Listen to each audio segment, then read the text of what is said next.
welcome to Moments with Marianne. I'm so delighted we're spending this time here today. We have a very inspiring show coming right up with special guest Alyce Desrosiers, and she's here to talk with us about her new book, the-nanny-manual.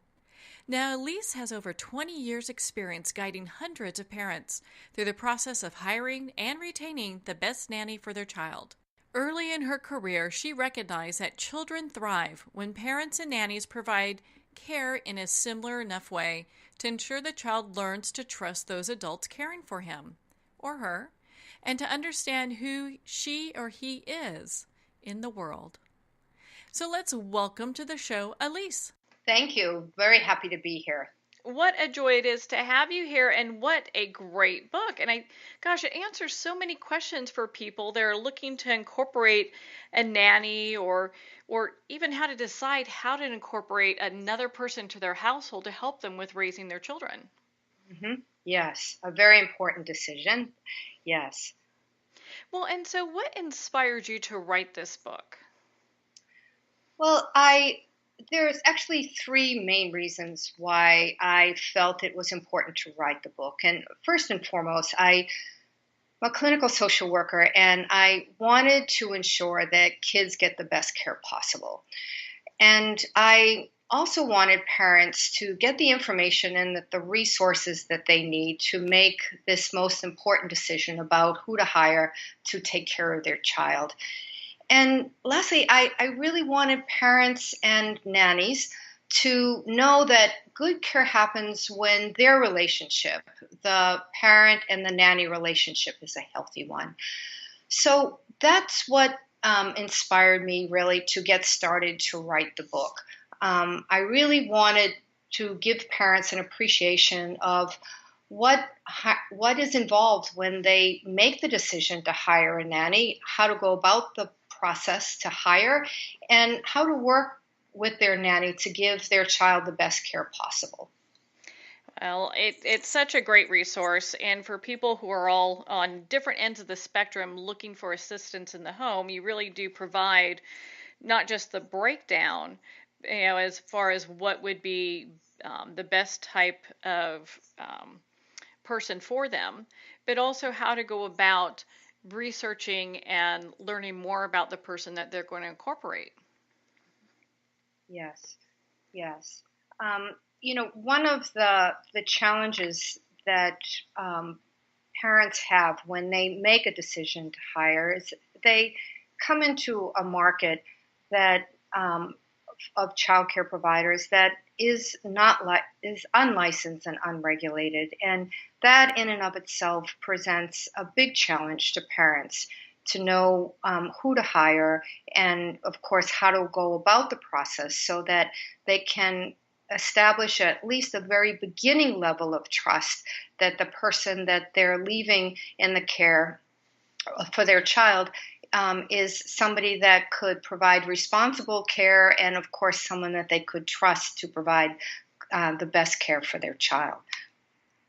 So when people are looking to add a nanny, or maybe it's a babysitter, or they're not quite sure what level of this that spectrum they're looking for, what are some tips that you give families to kind of weed out what those are for them?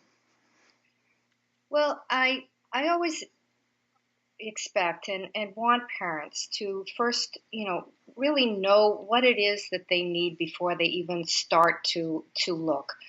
And that involves really not only knowing, a definition. Is this mother's helper that they're needing? Is this a full-time, full-charge nanny that they're needing?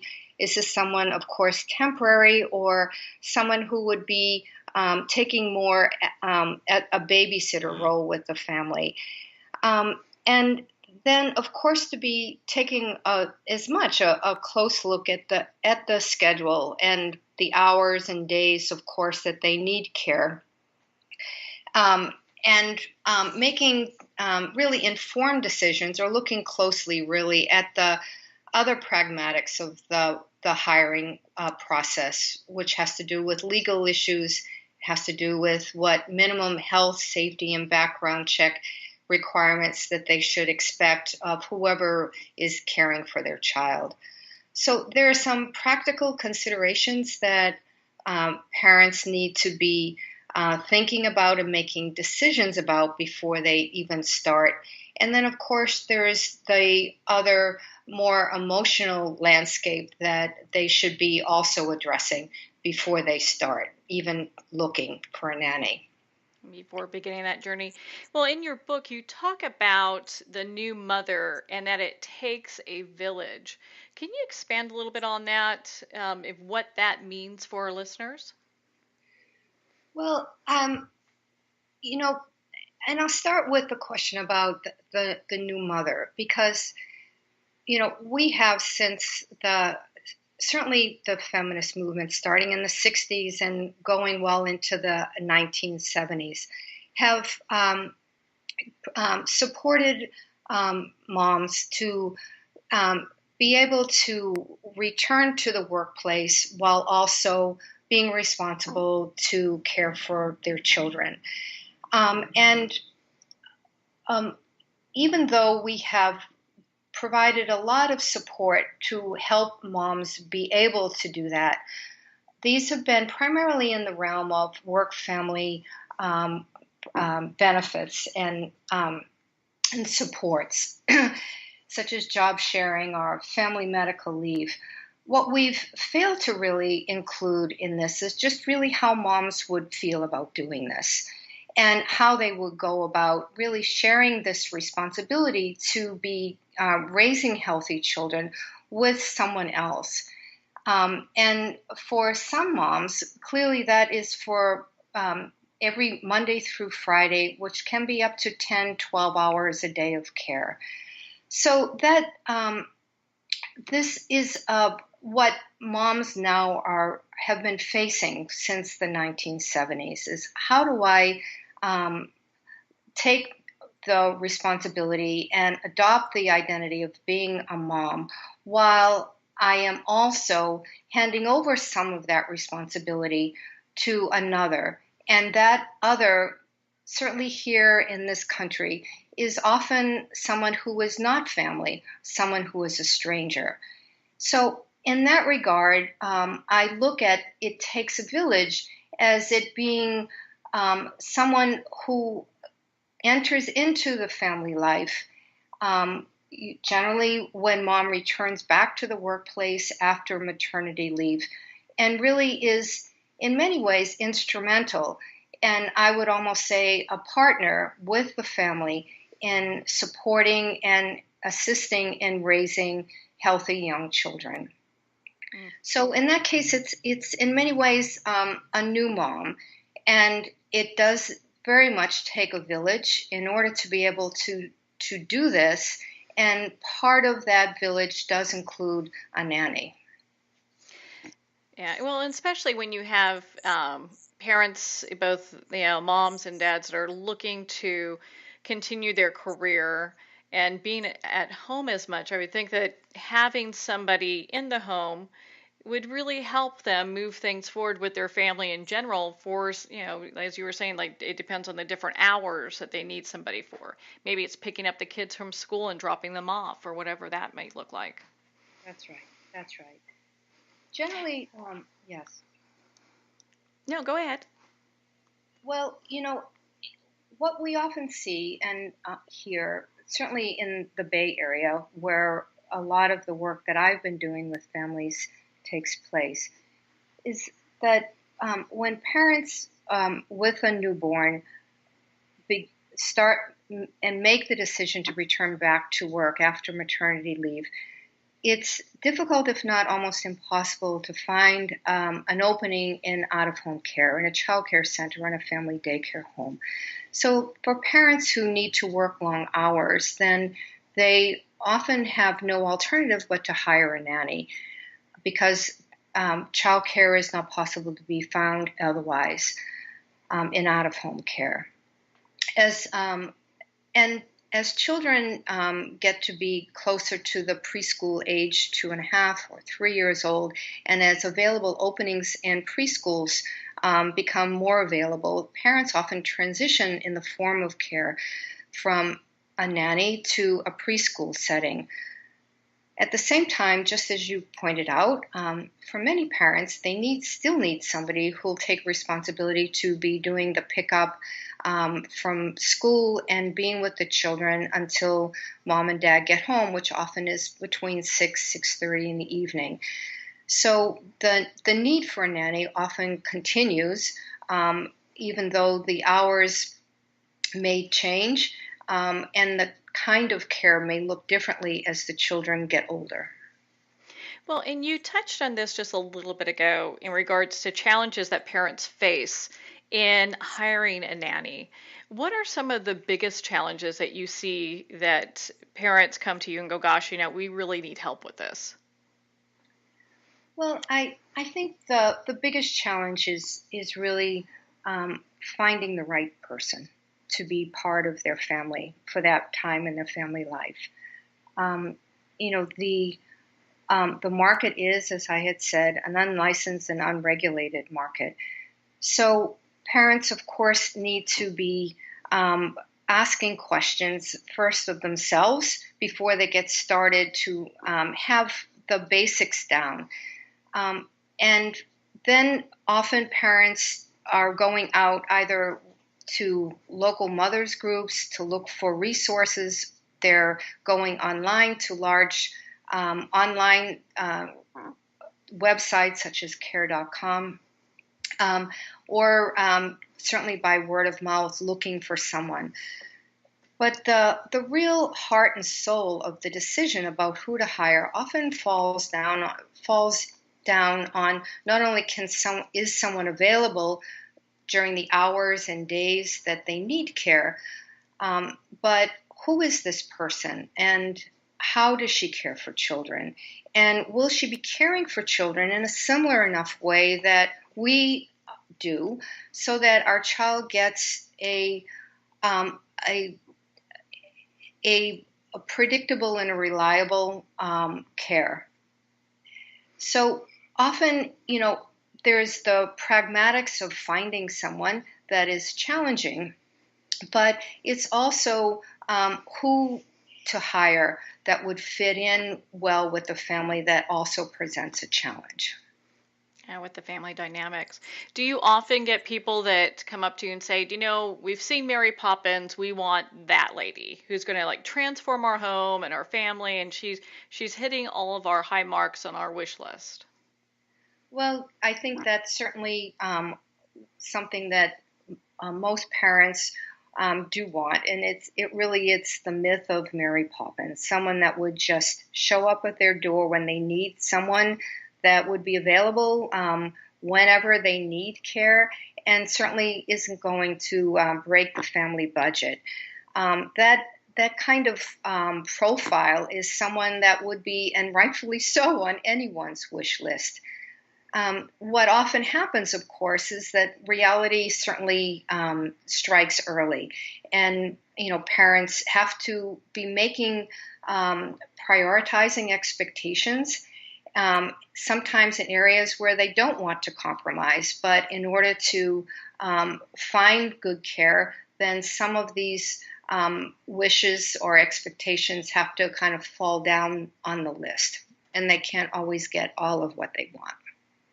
Are you finding that when you meet with people, it's more in some ways of managing expectations so that they understand what's doable as far as hiring the right fit for their home, as opposed to maybe trying to live up to some type of fantasy Mary Poppins nanny? Well, yes. I think, just in any kind of a hiring decision, or just, of course, in any relationship that someone would have, managing expectations is always front and center. I always do want parents to be putting out there on the table, everything that they would want, and then begin to, based on the realities of the market, look a little bit closer at what is on the list and reprioritizing it. And moving from there, do you have maybe a story you can share with us? Because I know you've got many in your book that talk about people that are looking for that perfect person, and just how they come to find the perfect nanny for their home. Well, I probably should point to the very first story, or one of the very first stories in the book. I think I've named the mom. It's not Melissa. Goodness, sorry, I'm forgetting the name, but oh no, that's okay, because you've got lots of great stories in here, so I could imagine, it's I'll think of it in just a minute, but it's about the mom that really wanted to, that was a perfectionist, and we do see this often, moms who are very committed to be returning back to the workforce and have been very, very successful in their career, that often, sometime during their second or their third trimester, they get organized very early, knowing that they will be needing care certainly very soon after the baby is born, and definitely by the time they return back to work after maternity leave. So, the story really is about the mom who really, as a perfectionist, wanted to do everything right, started early, had a very clear set of expectations, and had prioritized them, and then went through interviews one after the other, hired one person, and that person started shortly after the baby was born. And as soon as, I shouldn't say as soon as, but within a matter of a week, the nanny just couldn't be doing anything correct. And she let that nanny go, went on to hire a second nanny and a third nanny and a fourth nanny. And each time, nothing seemed right. So the end result was really learning that through experience that nothing would ever be perfect, of course, and that nannies are human, and that the relationship that she would create with any nanny had to include letting go some of the expectations that she had in the very beginning, in order to be working closely with the person that she hired and to trust her. Well, and that seems, you've brought this up a couple times. The trust factor is so important. And with most families, I can imagine that they say that's probably pretty high on their list. Well, it definitely is, and rightfully so. Parents have to trust that the nanny would be doing right by them and, of course, by their child. The challenge with hiring a nanny is that parents need to be able to trust her enough in the beginning to be able to take their leave, and then to be having a relationship with her over time that would build on that foundation or that beginning level of trust. We expect a lot from parents when they hire a nanny, because they're making a very important hiring decision based on having met with this person for, in the book, I certainly recommend that parents, beyond the first interview, go into a second interview and then spend a 2-week trial or training with their nanny before they take their leave. But even that, having known somebody for anywhere between 3 weeks to a month, you would want them to have a beginning level of trust. But it's not as though they've known each other for years and they've developed a long relationship where they know this person very, very well. Trust is very important. Not only that, they can be working well together, but also, of course, that the care of the child is good. Well, and especially, I mean, you brought this up before when we're dealing with an industry that's unlicensed and unregulated, trust is even that much more important because you want to make sure that everything, is going to work out okay because you're really handing over your most precious, piece of you to a person that is a stranger in your home that you're looking to develop this relationship with. Yes, yes, yes. One of the um, you know greatest abdications of responsibility really is at the federal government level, where we um, have not we fail to recognize nannies as being professionals in childcare professionals. They are unlicensed, they are unregulated market. If someone wanted to work in a family daycare home, or if they wanted to work in a child care center, then they would have had to have met some very basic minimum health, safety, background, and education requirements in order to do so.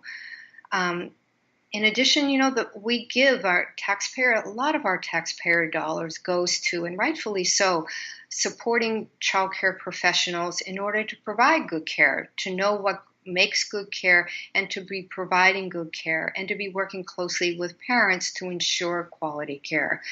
None of this gets filtered out to be supporting nannies who are doing responsible work and clearly very given the huge responsibility to be caring for children during the most important years of their life, from 0 to 5. And that lack of recognition and lack of support and really lack of professionalization for nannies really is a travesty. And again, clearly does not support those many, many families who hire nannies.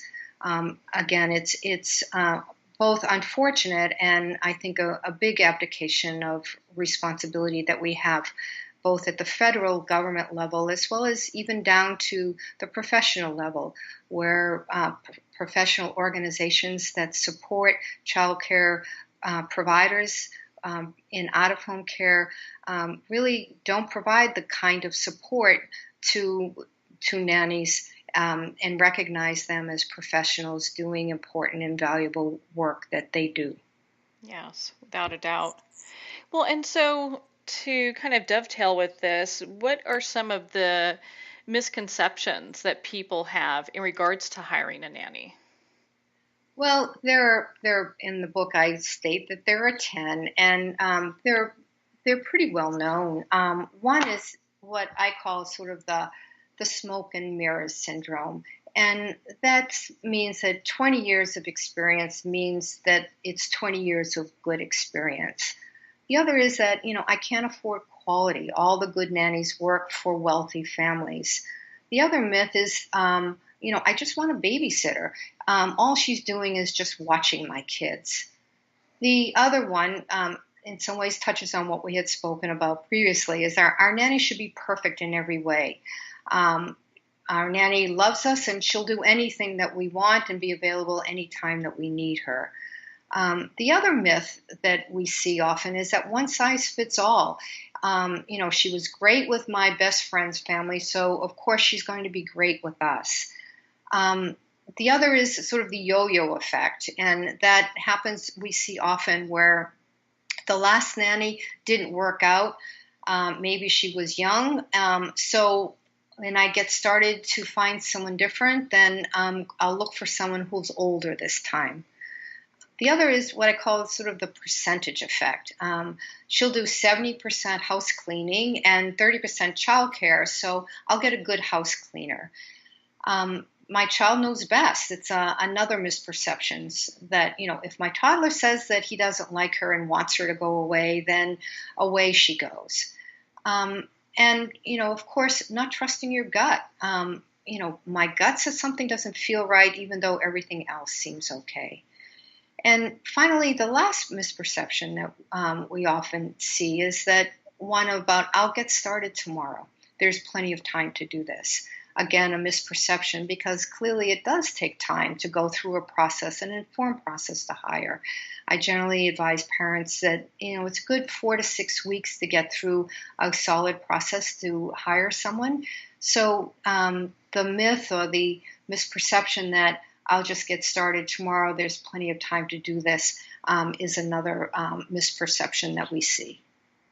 I would imagine it takes some time to find the correct person for a household, and it's something that can't really be rushed through.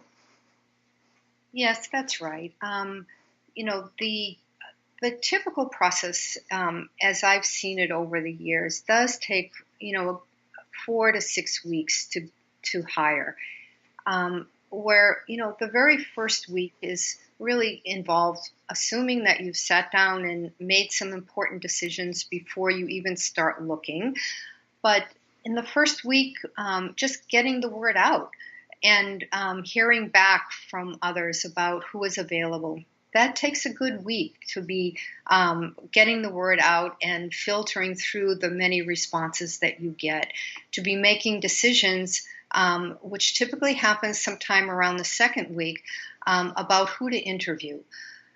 If a parent has done some good screening, then meeting with anywhere from 3 to 5 candidates is a good number to be interviewing. And at this point in time, along this timeline, parents are well into the second and into the third week to be going through the initial interviews. And at that time, of course, parents should expect to be going into a second interview with most often 2 out of the 5 candidates that they've met. Second interviews typically are informal and more getting to know a candidate and asking questions that you may not have had a chance to ask in the first interview. But at this point, with second interviews, you're well into the third, almost the fourth week. And then, of course, you would want and ideally have a good 2 weeks together with the candidate that you've selected to go into a trial period, which really is a time for really training to be, supporting and teaching your nanny everything that has to do with the care of your child, their daily routines, of course, where everything is in the home and, of course, in the neighborhood, so that at the end of the 2 weeks, she has had enough information working ideally side by side with you to be able to be providing responsible and good care for your child, that ideally your child has had time to get to know who this person is and to have a level of trust that person is going to be taking good care of him or her.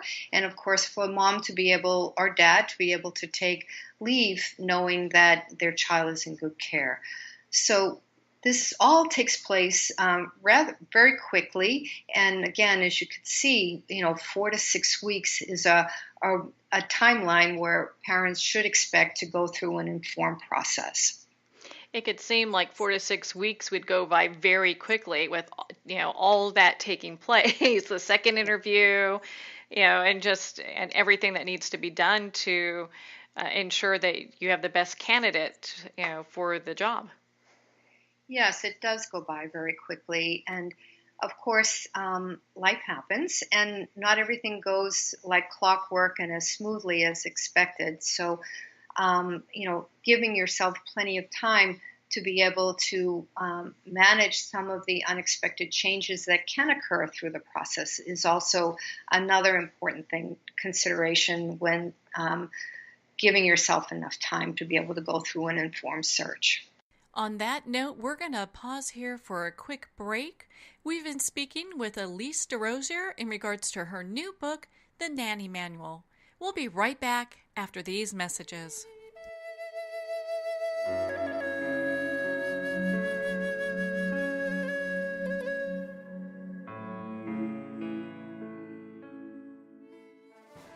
Internationally recognized and award-winning author Judy Goodman works and teaches outside the box of limited thinking. Working with people from every walk of life, her goal is to empower you to be the best you can be, no matter what the challenge is. Born with the gift of seeing beyond our normal vision, she has an extraordinary gift of working with every challenge. Teaching beyond conventional wisdom, her work is described as life-changing. Visit judygoodman.com. That's judygoodman.com.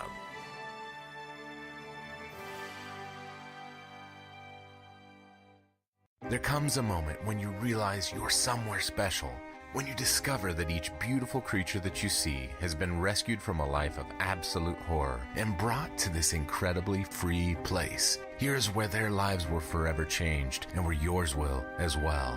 Discover over 500 tigers, bears, and lions at the brand new visitor center at the Wild Animal Sanctuary just outside Denver. For more information, visit wildanimalsanctuary.org. Discover true freedom at the Wild Animal Sanctuary. Have you ever had the sense that your thoughts might actually be doing something? Ancient secrets of manifesting have been masterfully revealed in the award-winning book Manifesting 123 by Ken Elliott. For the first time, the author's experiences and stories in this book describe exactly how your thoughts can create anything. You've been doing this all your life, but it's never been fully explained for you until now. Visit manifesting123.com for more information today. Manifesting123.com. There are nearly 2 million Americans living with amputation. Many live right here in San Antonio. Becoming an amputee can be scary, frustrating, isolating, but there's no reason to feel alone. The San Antonio Amputee Foundation is here to help support you and guide you toward resources such as home and car modifications and even prosthetic limbs. For more information or to make a donation, visit saamputee.org. We'll help you live a full, active life, one step at a time. San Antonio Amputee Foundation, healing limbs, hearts, and souls.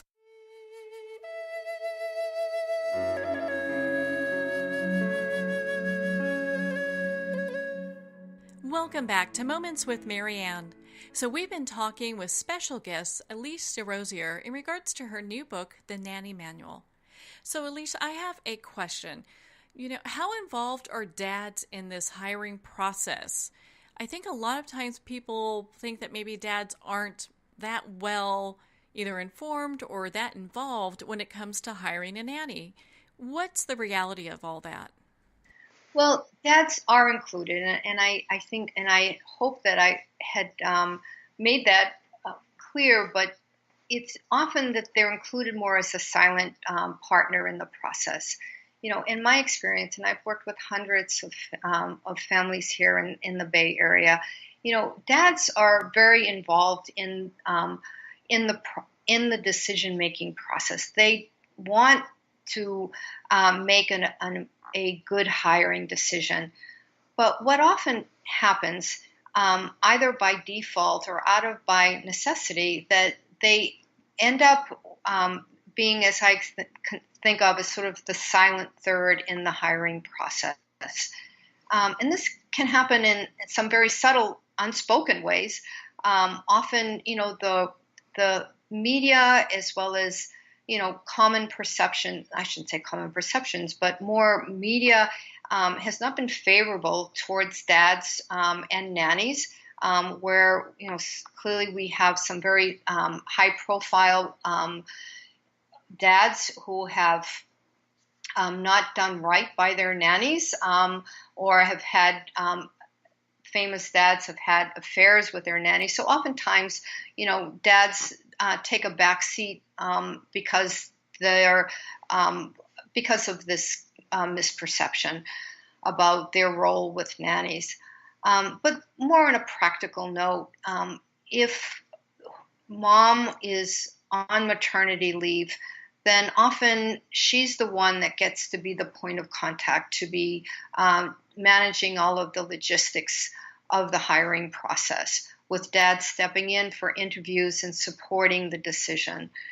The other is that oftentimes the relationship that parents have with their nanny around the care of their child, often that is the emotional landscape of this relationship happens between moms and nannies. And in that regard, dads are often relegated again to the silent third, where they're supporting the mom and nanny relationship, because that oftentimes is where the heart of the hiring is, and the heart of the care it goes. So, and I'm glad that we touched on that and talked about that, because I think it's important. I think you're right. Some of the perception is like the dads, either there's these inappropriate relationships, or it doesn't feel like the dad's really involved. And I loved how you explained in your book how important it is to have that that work, that the parents work together in finding the perfect person. At what point should they also incorporate the children? Well, it obviously depends upon the child as well as the age of the child. When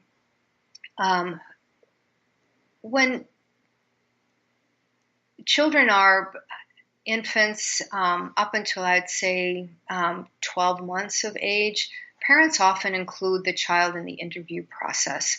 And it can be a good screening tool for a lot of parents as they're interviewing candidates and seeing how the temperament goes between the nanny and the child with the infant.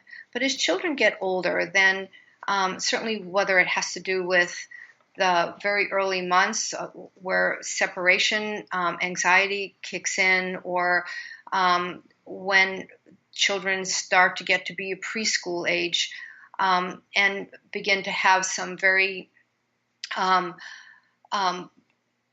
their own ideas about who they would want to be taking care of them, then I often suggest that the child gets to be incorporated into the decision-making process, generally around the second interview time, where again it's less formal, and at that point in time, having the nanny and the child begin to get to know each other and to be supporting that relationship, that's generally a good time for children 12 months and older to be incorporated in the decision-making process. And your book at the very back has some very valuable resources for families looking to have a nanny added to their home. But you give these resources that parents can pretty much use, from contracts to pre-screening. Can you share with us the importance behind some of this and references? Sure. I tend to think of this hiring process as somewhat of a puzzle of various pieces that do come together to give parents, as well as the nanny, reassurances that this is the right place for them to both be. And so those pieces do include references. They do include contracts. They do include clearly the health, safety, and background checks. It definitely includes nanny's experience. It includes also her own values and how she teaches them to children.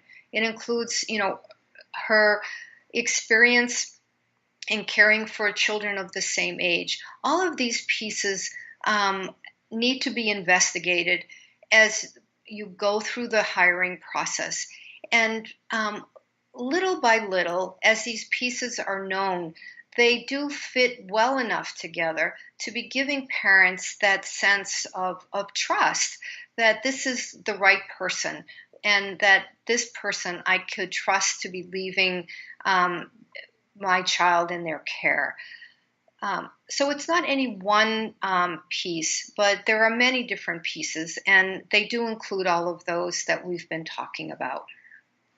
Now, can families expect to provide the nanny with, let's say, like health care and 401ks? Or is there a level of expectation for those kind of things? Well, parents should expect to be paying a livable wage, and whatever that livable wage is in their city or state, that livable wage can be known, basically, and generally that's known of as an hourly rate. The other expectation for hiring a nanny these days is vacation, holidays, and sick pay. And generally, whether a nanny is full-time or part-time, then it's 2 weeks of vacation a year that nannies are eligible to get, as well as holiday pay for some of the major holidays. And then it is a law that nannies are to be given sick time because they are considered by the Department of Labor to be hourly wage employees. So those are the standards. In some urban areas, certainly here in San Francisco, some nannies do request a stipend to cover part or all of their monthly premiums to pay for medical insurance. And some nannies do request a stipend to cover or towards their 401k retirement. Okay. Well, I think it all sounds very reasonable, and most people who are hiring a nanny would pretty much expect to be reasonable when it comes to stuff like that. Well, I would say that is the case. Certainly here in the Bay Area, these expectations are quite standard. But I also can say that, the industry, the nanny industry, doesn't have any recognizable standards of care that would inform parents about what are some of the expectations when you hire a nanny. And that's something that really does need to be developed and made clear here, that these standards of hiring standards needs to be uniform and better known. Well, I love how in the back of your book, we kind of chat about this a little bit. Well, I did at least, as we kind of toggled into other questions about the resources you have in the back of the book. And for people who don't even know, like, what am I even going to put in an ad, or what are the questions I'm going to ask for an interview? Because that can seem a little confusing if no one's hired, if a family has never hired a nanny before. But you give very clear guidelines on just what they can expect and even things like evaluation forms, so that they can determine whether or not that this is a good fit for their family. Yes. I wanted in this book to give parents all the resources that they need in order to go through an informed hiring process. And there are a lot of resources in the book that could support parents to be going through an informed process. And as you pointed out, everything from a checklist to be able to create a job description that gives parents really a full laundry list from A to Z, really, about all of the possibilities of what they need or what they might need. And then to be creating an announcement, to be getting the word out, so that the most essential parts of the job description are covered. And then, of course, to be going through a screening process and an interview process, and having forms readily available where you could be making notes and referring back to them as they go through the interview process, to be making some decisions. All of that is there, yes. And even a driver authorization form, just things that people don't think about, but they really need if they're going to have their children with somebody and transported, emergency forms and all that good stuff. Yes, that's right. So let's say, okay, so we've picked the perfect nanny. We've gone through all of this. We've got our forms. We feel like we have the perfect fit, and this person's on their 2-week trial. So now it's day 1, and our children are leaving with the nanny. What can parents kind of expect that first day? And what are some things they can do to make it a little bit easier? Yes. First days are hard. For some moms or some dads, it's harder than others. I would say that one of the best ways for any parent to prepare themselves for that first day is really giving themselves permission for the first day to be hard. That really, no matter how much a parent trusts that their nanny will be providing good care for their child, the realization that they're handing over some of their parenting responsibility to another is clear when they walk out the door and close it behind them. It's a statement to really their own really inner self or their parenting identity, and really a defining moment about who they are as a parent. For some parents, when they walk out the door, it's really a relief that they've done what they needed to do well as a parent. And for others, it's really a part of who they are is left at the door. Parents should really know that these mixed feelings can come up on the first day that they leave their child with their nanny. Well, I could see where it'd be a little conflicted, because here they have their pride and joy, and they know they've done a good job picking the right person, and kind of going, ooh, okay, it's first day, here we go. And I'm sure they want it to be as successful as possible. That's right. And really, no matter how many mixed feelings a parent might have as they take their leave on that first day, it's always important that they have a discussion with their nanny about what that first day is going to be like. And really, for a lot of moms, if anything, just let your nanny know that, this might be a hard day for me. So I might be calling you every hour to check in, or I might just be calling you out of the blue when sort of I miss my little one, when that feeling hits home. So really making plans for a lot of FaceTime or a lot of Skype calls or Zoom video calls. Have your nanny keep a journal, not only to record the regular feeding and sleeping and play routines, but really where they went, what they did, and how things went. The other thing, first days are certainly hard for moms, and they can be, really stressful as well for the nanny. But we can't overlook the fact that it can also be a hard first day for the child too. So really, depending upon the child's age and depending upon the temperament, that preparing your child really for this first day is also important to make it a positive one for them. And maybe, all the child needs to know is that, you trust your nanny will take good care of them. Or to talk about what they might be doing that day together.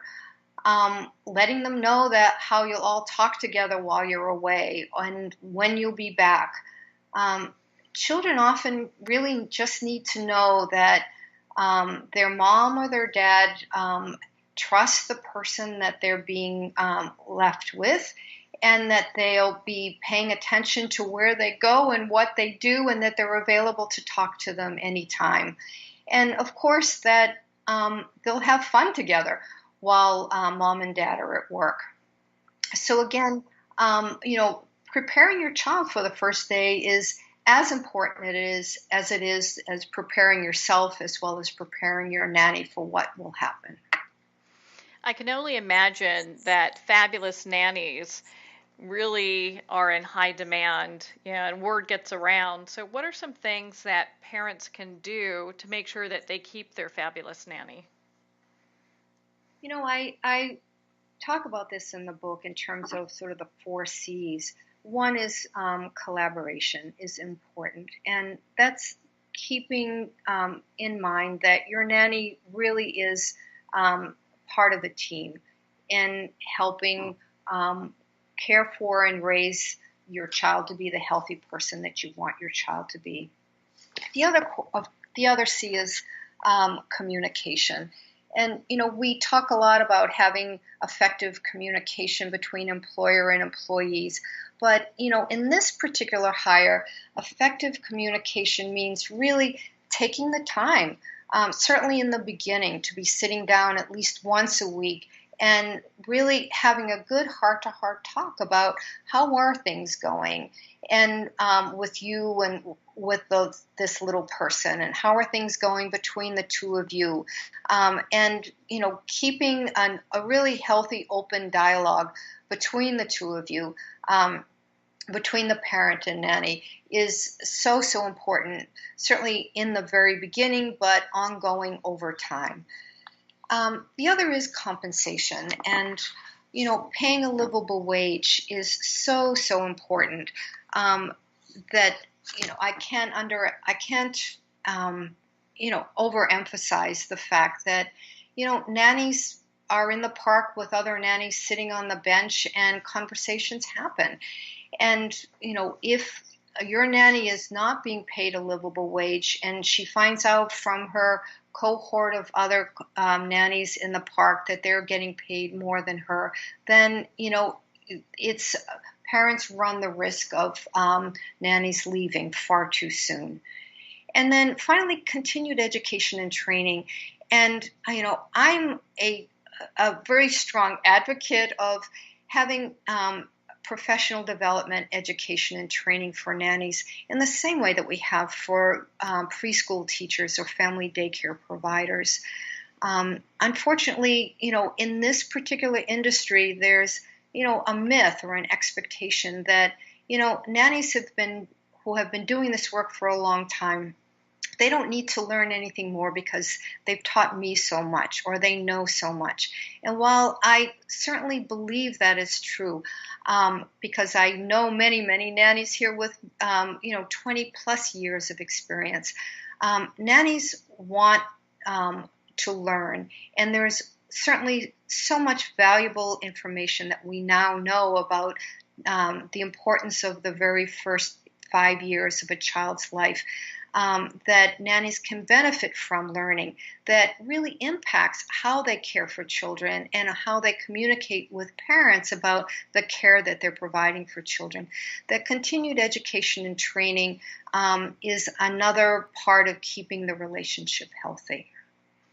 Do parents ever feel like they are not in charge? And if they do, is there something that they should be focusing on to make sure that they stay in charge of not only their children's, but the nanny as well? This is one of those emotional challenges that parents have to navigate when they hire a nanny. For some of the moms that I speak with, there is always this worry that, if my nanny spends more time with my child than I do, and more, you can put it in terms of numbers, 10 hours a day, 5 days a week, day in and day out, my nanny is with my child. Then, if she does a good job, then does that mean I come in second? Or if she knows more about what's going on with my child, does that mean that she's a better mom?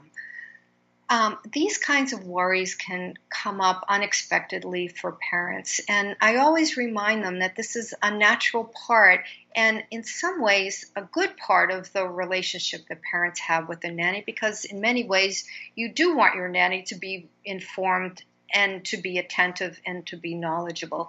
But this worry that you're not in charge does creep up in some very unexpected ways.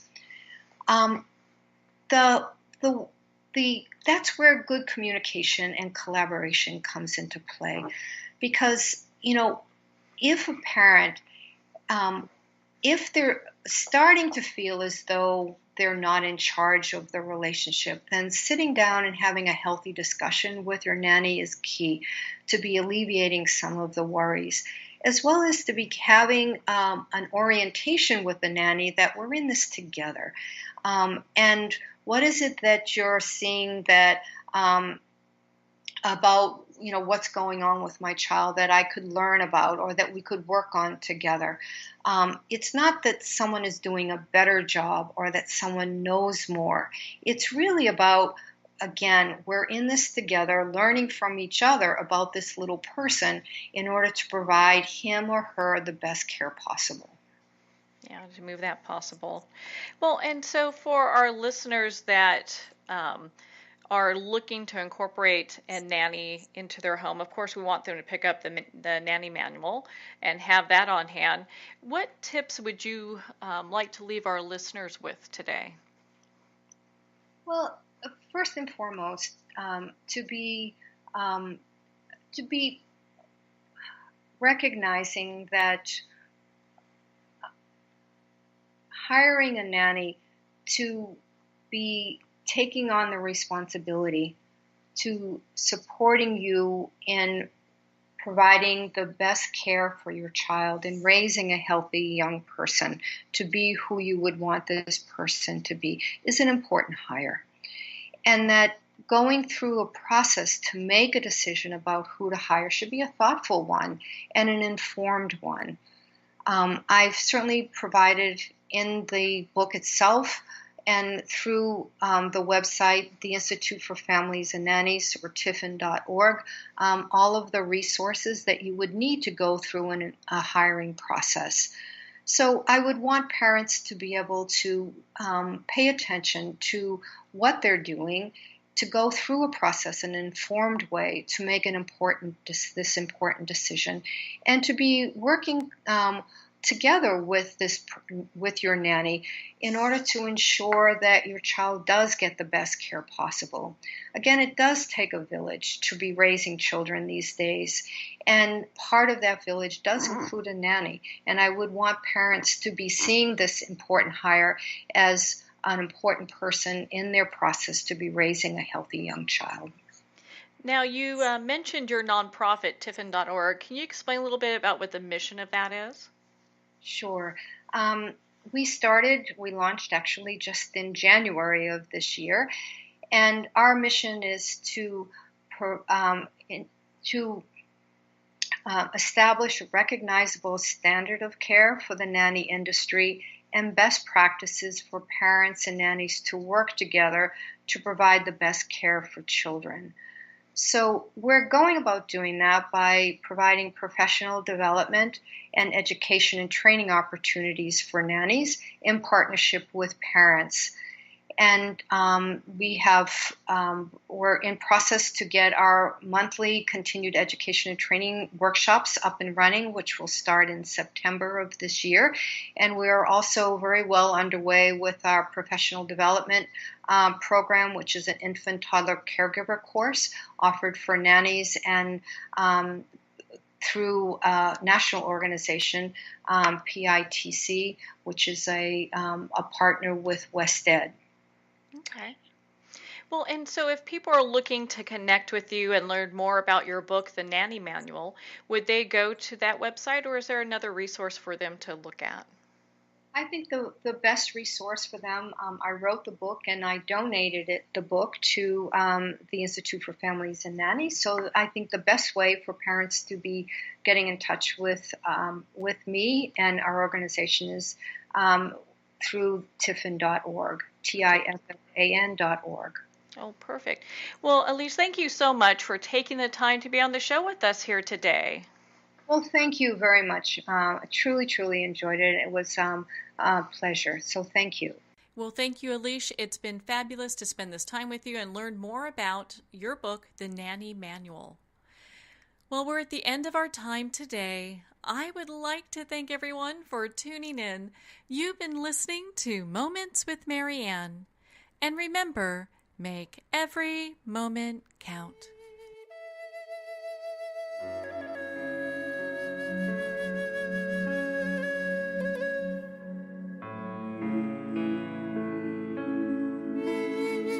In a single moment, your life can change. Moments with Marianne is a transformative hour that covers an endless array of topics with the best of the best. Her guests are leaders in their fields, ranging from inspirational authors, top industry leaders, and business and spiritual entrepreneurs. Each guest is gifted and a true visionary. A recognized leader in her own work, and while teaching others to develop, refocus, and grow, Marianne will bring the best guest and sometimes a special surprise. Don't miss this. You never know just which moment will change your life forever. Moments with Marianne airs every Thursday, Friday, and Sunday at 8 p.m. Eastern, 6 p.m. Mountain Time. Make sure to tune in and visit momentswithmarianne.com for more information.